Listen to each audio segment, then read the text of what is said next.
Good morning, everyone, and Happy New Year. I want to welcome everyone from all our religious organizations, all our participants. Thank you very much. Today we're here to do what is called the third convocation of our religious leaders.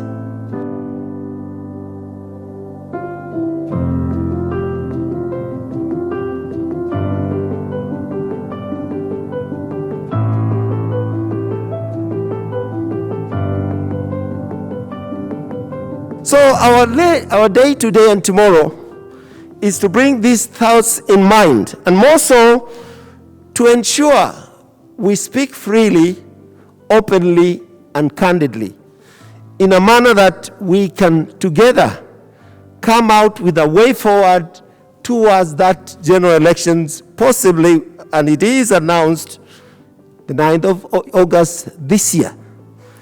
So my dear brothers, without much ado, I want to welcome you all from the different parts of our nation, those who have come from far and wide, the religious teams and religious groupings, our sponsors, our supporters, our partners, and all those who work with us, and mainly our faithful out there who are also praying for us. This is our business.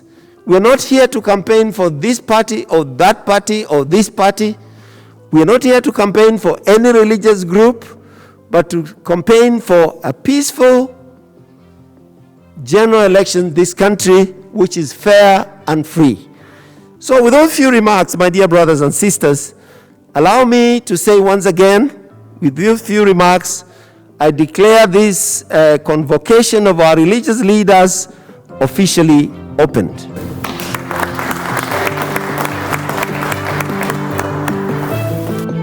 This election would be very closely contested. And the closely contested elections the world over are very tense. Many tactics are used. You've seen professors resigning from the university to go and run for various seats. We only have 1,883 seats to be contested. But you can see that the number of aspirants is at 15,000, and only 1,800 are going to actually occupy those offices. The political parties that have been cleared have increased to about 83. Your Grace, practically every governor in this country now has a political party. But the tensions are, and Your Grace, you spoke about this, are ramping up across the country. The NCIC, the National Cohesion and Integration Commission, is telling us that the potential for violence is likely to be very high because of the stakes that are involved. So where you are, two of you, can you please caucus and tell us, elections 2022 will be A, peaceful, free, and fair; B, peaceful but not free nor fair; C, violent, not free nor fair.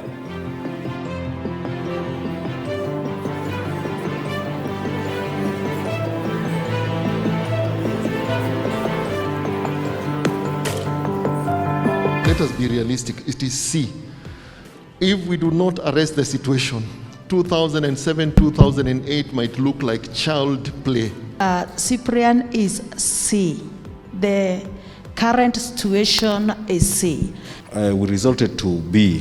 Saying this from the past experience that we've seen, 2007, 2008, I think no Kenyan would want to be in that situation. So it's just a matter of tumalize hii maneno twende. You know, they don't want to know who will be na maisha iendelee.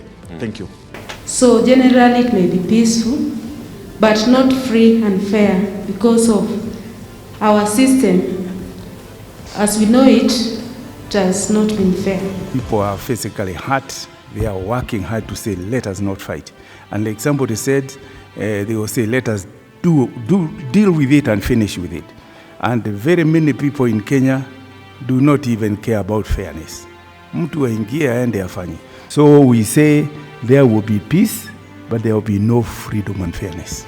Thank you. If we do nothing, it can even be worse. There could be no elections.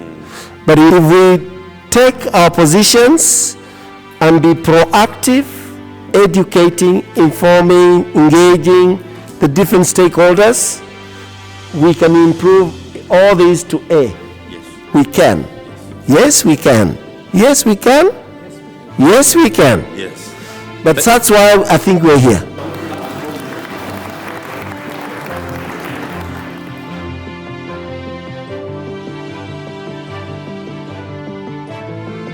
All these issues of economy, all these issues of unemployment cannot be fixed if you don't have accountability, if you don't address the problems of corruption. But yet, that seems to have fallen off the national conversation.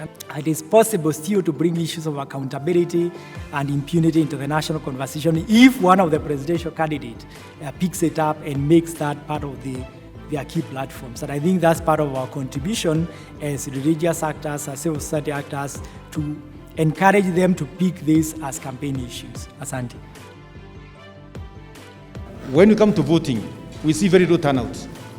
What would be the problem, and what would be our responsibility to encourage people to vote? Yes, I think there's a big question about voter apathy. When we monitored the registration last year, a lot of the young people are saying they want to be paid to go and register. Say, why should I go and register so that you guys can go to parliament? A lot of the electoral officials were actually struggling because they had been given targets, but they couldn't meet them because these people want to be paid, they want to be given fair. It does seem that we need to have that conversation, that a lot of the young people don't feel that the political systems and the electoral system as it is working for them.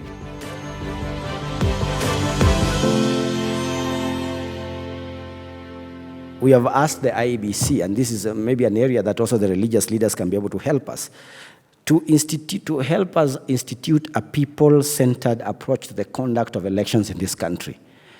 It would be, how interesting would it be when IEBC goes to the coast, for instance, we are seeing the chairman of Bukati, Afula Chebukati, with the Kaya elders in the Mombasa discussing some of the issues in that region, or meeting the Njurinjeke in Meru over some of the issues in that region.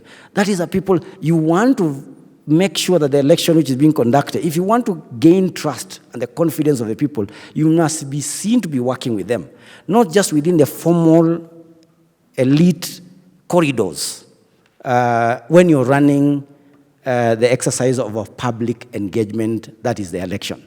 So we need to encourage IBC to reach out, to come to DRG, work with DRG very closely. That the religious leaders in the country, they should be able to listen to you and to work with you and to consult with you. So if you're to make this country look like we are carrying out an election which is on behalf of the people of Kenya, then that connection needs to be done. Our hope is that we can be able to have credible elections come the 9th of August, 2022. I thank you. I wanted to ask, among all the things that we've not done as a country, can we have what we call priority legal frameworks that are conditions sine qua non, that we must have them before the election, and what can be treated as work in progress? So that again, prioritizing on what is very necessary, we can have them to prepare for the election. What we need between now and the election are the laws which can be able to instill some level of political hygiene in the entire process. And those two bills, the political parties bill, the political party primaries, bill, is also very critical, including the SIG bill, because the issue of two-thirds gender rule can be at least, you see, what Bishop is saying is that after the elections, that's the time that the Chief Justice can now say this parliament is unconstitutional after looking at the numbers. But can we do something to the numbers before then? Those three bills, in my view, if passed, I think they would be able to make some chances that we could even achieve the two-thirds gender rule if political parties behaved. So it's an area that we need to look at.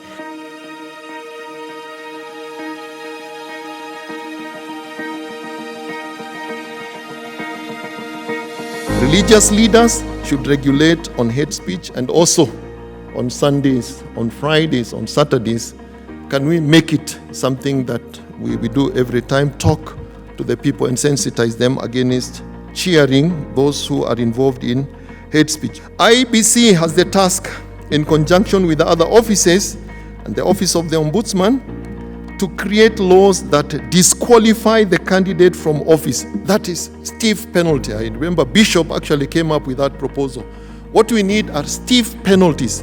And for those who are eyeing political seats, what other stiffer penalty than you are disqualified? Go home.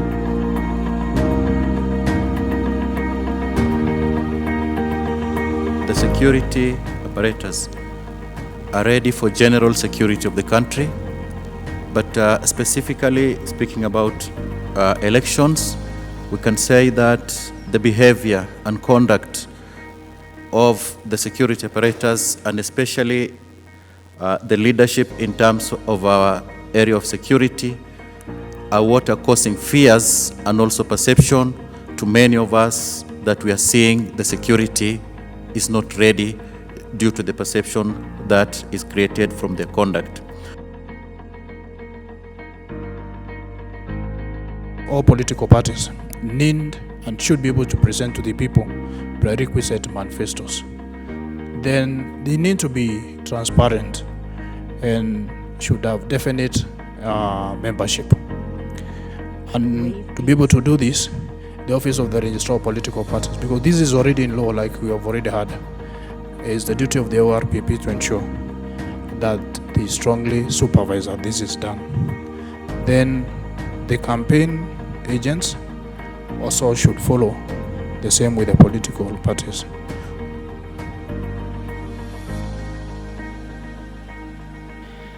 But what we discussed is actually the heart of elections and electioneering and all the processes which we have spoken of. And that is the idea which is contained in Article 1 of the Constitution, that people are sovereign. And that all these mechanisms we've spoken of are an expression of our sovereignty and how we will safeguard it. And that is why we have all these processes. And therefore, the principal stakeholder becomes the voter. And therefore, awareness of the voter, of the citizen, in terms of voter education and in civic education becomes central in terms of the success or otherwise of the exercise we will have in August. On the part of readiness, I think it has been canvassed here that we have the laws in place. So if we are to look at readiness of IEBC, for instance, we can say they have the laws in place. So in that aspect, we can say they are ready. They are prepared their documents, even the one that they are deploying for the 2022 elections. We have that document with us. But we are also aware that they operate in a country that we are never satisfied. We are always taking them to court. We are always faulting them every step of the way because of exactly what I'm going to read through in the weakness part. So currently we are aware we are less than 7 months to election. Our IEBC is still looking for a CEO. We are being told now that those positions, which are very important, people are hurting. Even the registrar of society, the registrar of political parties is also acting for 2 years now. And the ICT department, which is very sensitive, the person there is acting, and many others. So my question is, how are we sure that they wouldn't be compromised? When somebody is on an acting capacity, can be easily compromised. And therefore, maybe we need to know who is supposed to confirm them. Who is supposed, how can people act for that long time? Maybe then there's a plan. Maybe somebody is doing something somewhere. What mechanism is the Commission putting in place to address Chapter 6 of the Constitution and the Economic Crimes section? We say many of the candidates are involved in corrupt practices, and as we go to the elections, how prepared is the Commission? How ready is it to say no to such candidates? Now, to implement Chapter 6 there was an act of parliament which was passed, a Leadership and Integrity Act. Now, this act is giving the threshold on how you will clear a candidate. Now it says you can only disqualify a candidate if he has been charged and convicted in court.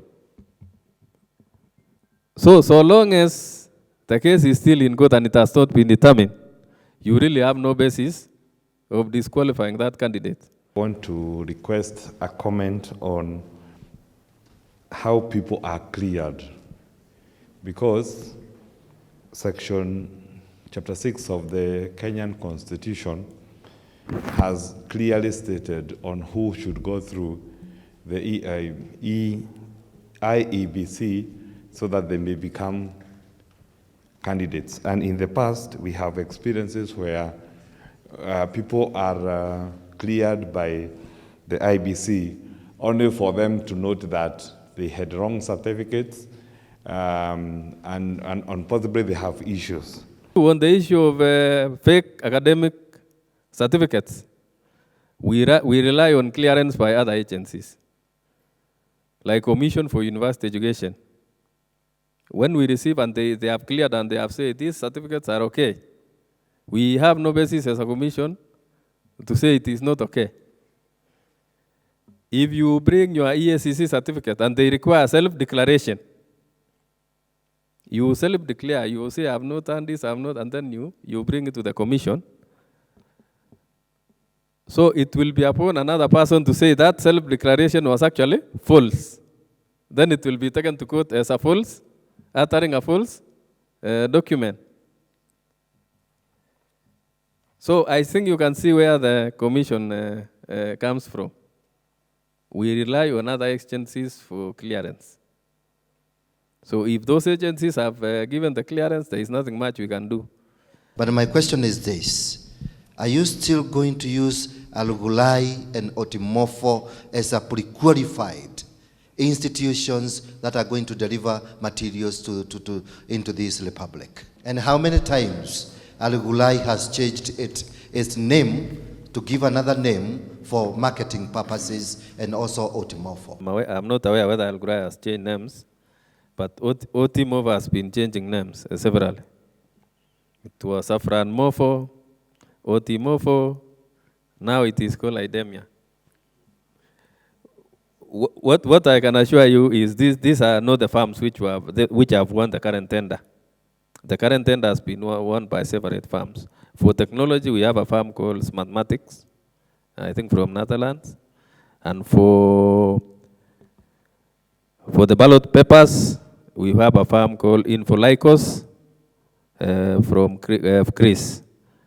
So we are not dealing with Alugulai and Otimofo for this election. I have a few people in US who are young, they call me uncle. They think I can answer everything. They were asking me what are the preparations for their voting. And a friend of mine told me there are 3 million eligible voters out of Kenya. So please, I would like this to be addressed and maybe explain a little more. Thank you. In 2017, we registered in the East African countries, and then we added South Africa. So for this general election, we have added other countries. We have added the UK, the US, Germany, Qatar, Canada, and UAE, 36 countries, and South Sudan. So in fact, the whole of this week, all registration officers are traveling to all those countries to start registration for the next 15 days. Now, adding voice to this question of diaspora,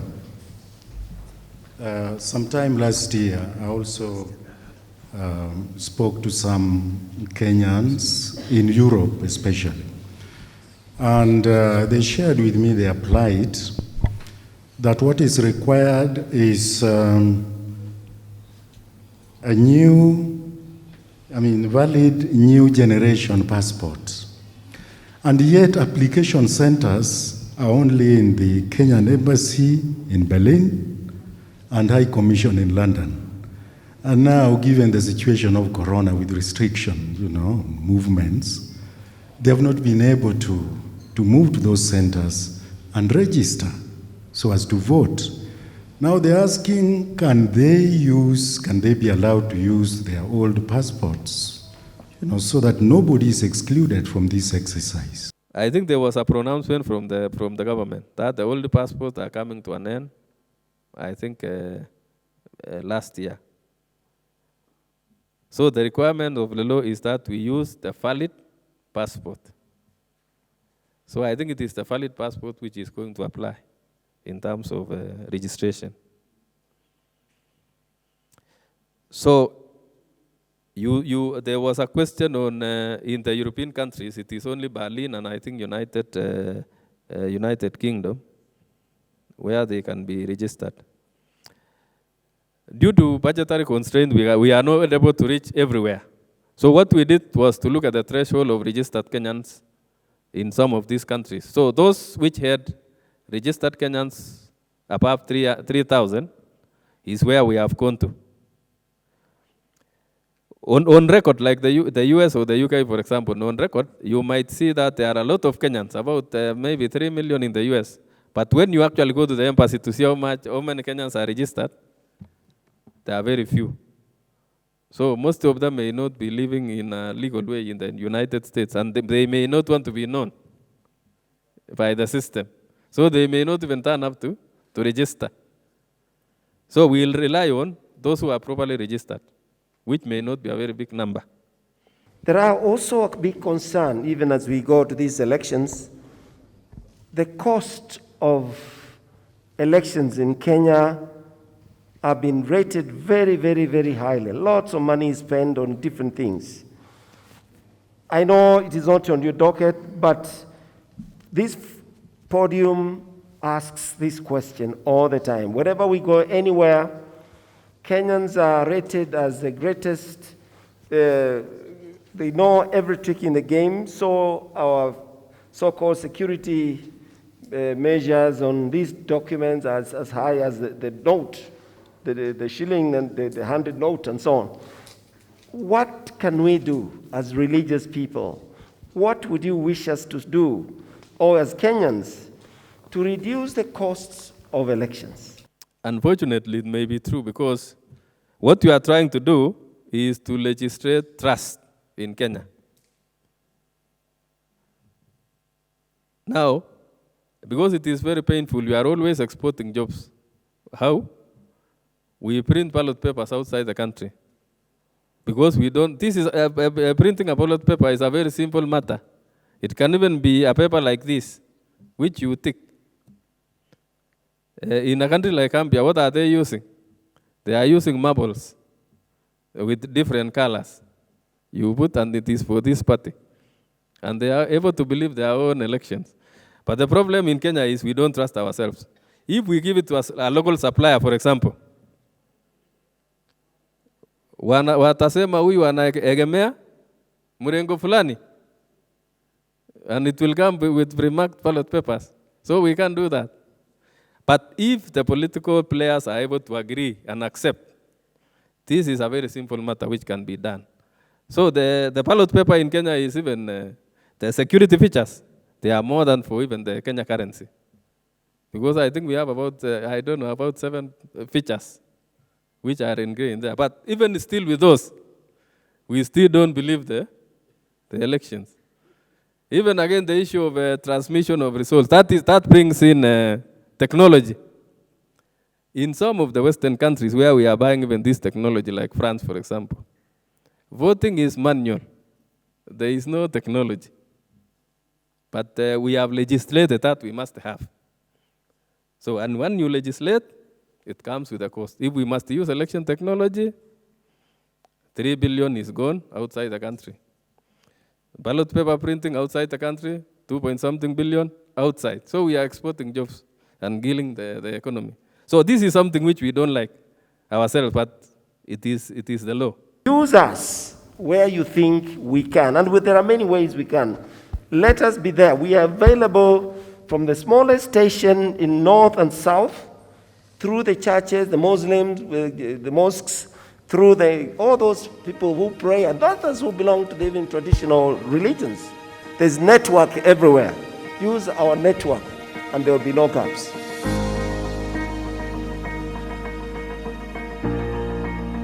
I think for us, as the technical working group, we wanted to request in terms of strategy for the religious leaders that I think we put more emphasis on prayer for the country.